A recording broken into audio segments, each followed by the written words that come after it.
Snack has played a huge part in my training camp. The protein, the ZMA, everything, the pre-workout, it's played such a major part in my training camp, keeping me healthy, keeping me recovered, keeping me feeling good, strong, and ready for my next workout.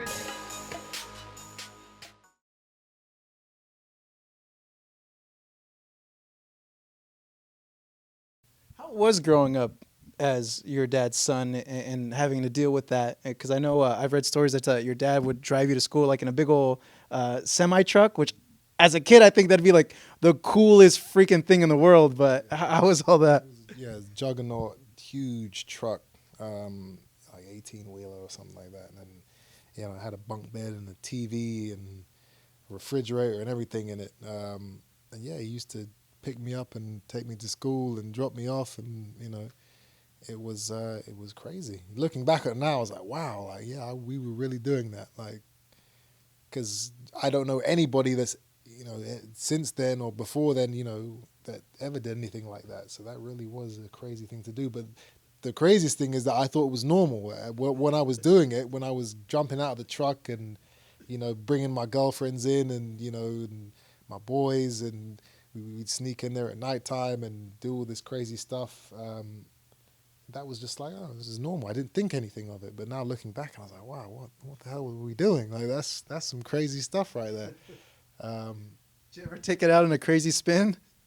No, I never did. No, not the truck. No, because that's not a car. There's switches and panels and So I stayed away from all that. But the horn, boop boop boop boop. Yeah, that was a great thing.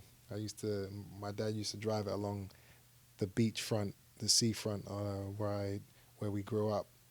And when he was driving, it's kind of messed up, but when I used to see like little kids or old ladies. To scare them? Yeah, like I'd wait till the truck like get next to me, I go, They jump around. yeah. So that was fun. But yeah, it was I had a great childhood, I had a great upbringing. My father was always there to, advise and mentor, and I learned so much from him. Once he finally got behind me in the sport, obviously he didn't think I could do it. From the beginning, he thought I wouldn't be tough enough growing up, privileged and money and private school. That's not the typical upbringing of a champion. Yeah, no. You look back at the best fighters that have ever been, they all came from nothing. Mm-hmm. And they used that hunger and poverty and broken home to fuel they were doing. They want to get out. They wanted to get out. They had no other. It was no other. Yeah, the only option. Win these fights, become a great fighter, or starve, or die. I didn't have that. I could have been anything I wanted to be. So people always shocked or surprised, or they don't understand how someone from my background could do what I've done. Go into the hardest sport in the world and become a champion and become so successful, not being from that tough upbringing. But really I was from a tough upbringing because my father was very strict. I couldn't get away with anything.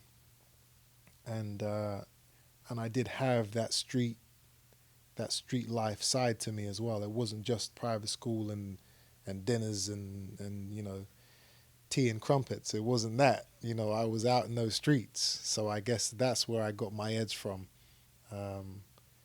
So yeah, everybody's different. My story is very unique.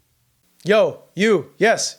Thank you so much for watching this video, and make sure to subscribe for more videos of your favorite fighters over here on Fight Up TV, and give us a follow online as well at Fight Up TV on Twitter and on Instagram. We appreciate it, guys.